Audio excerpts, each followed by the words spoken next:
L'épreuve est un mystère incompris. Bonjour bien-aimés dans le Seigneur. Aujourd'hui, nous allons aborder un sujet profond et souvent difficile. Pourquoi Dieu permet-il les épreuves dans notre vie? As-tu déjà vécu une situation si éprouvante que tu t'es demandé, pourquoi Seigneur? Ai-je fait quelque chose de mal? Si tu es un Dieu d'amour, pourquoi permets-tu ma souffrance? Si tu t'es déjà posé ces questions, sache que tu n'es pas seul. Même les plus grands personnages bibliques sont passés par l'épreuve. Mais voici une vérité que nous allons découvrir ensemble.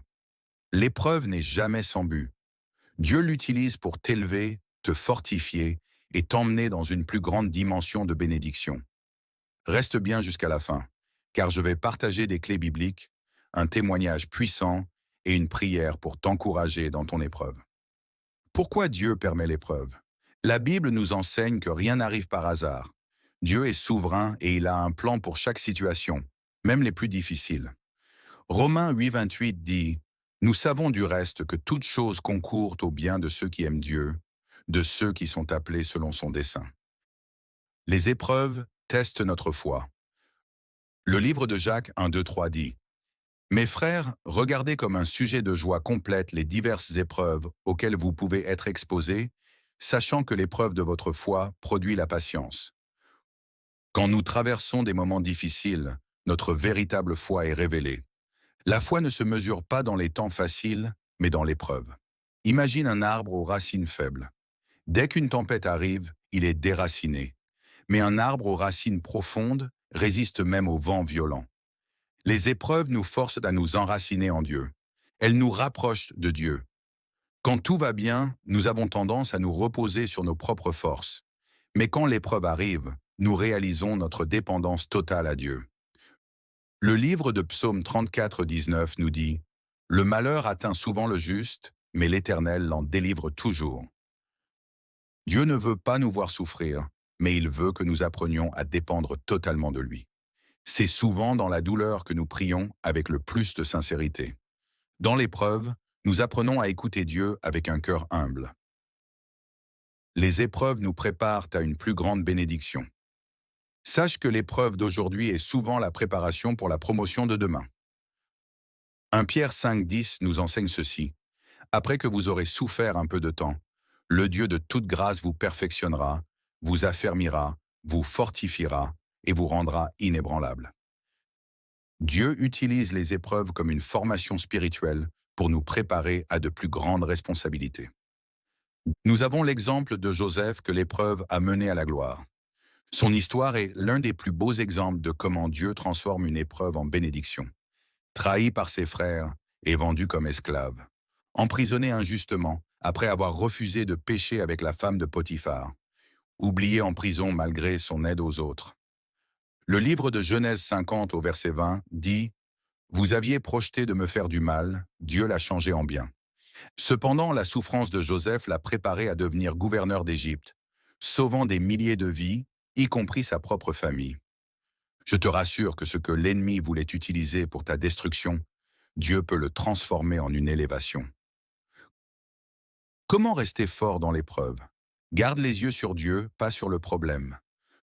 Selon le livre d'Hébreux 12 au verset 2, gardons les yeux fixés sur Jésus, le chef et le consommateur de notre foi.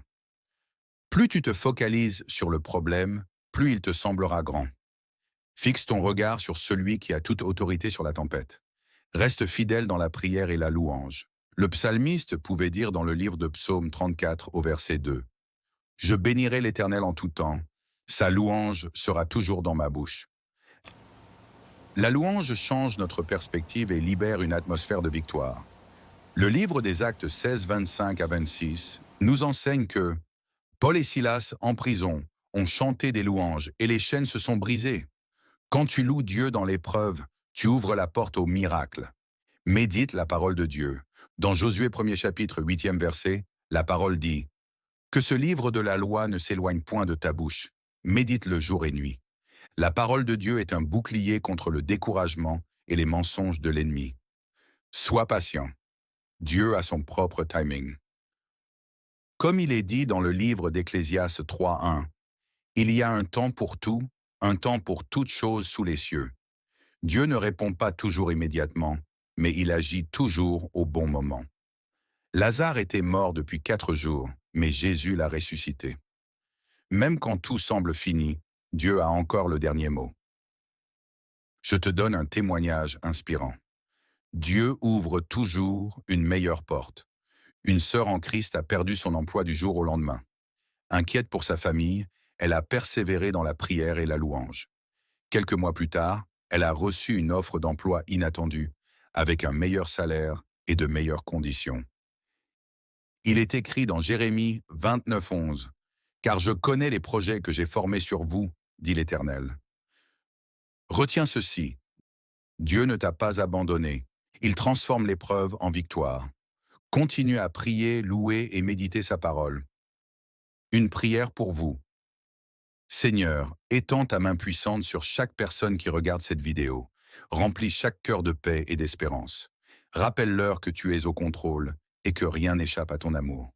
Transforme chaque larme en témoignage, chaque épreuve en victoire.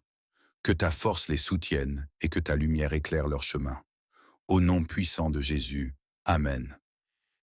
Si cette vidéo t'a encouragé, abonne-toi et partage-la avec quelqu'un qui en a besoin.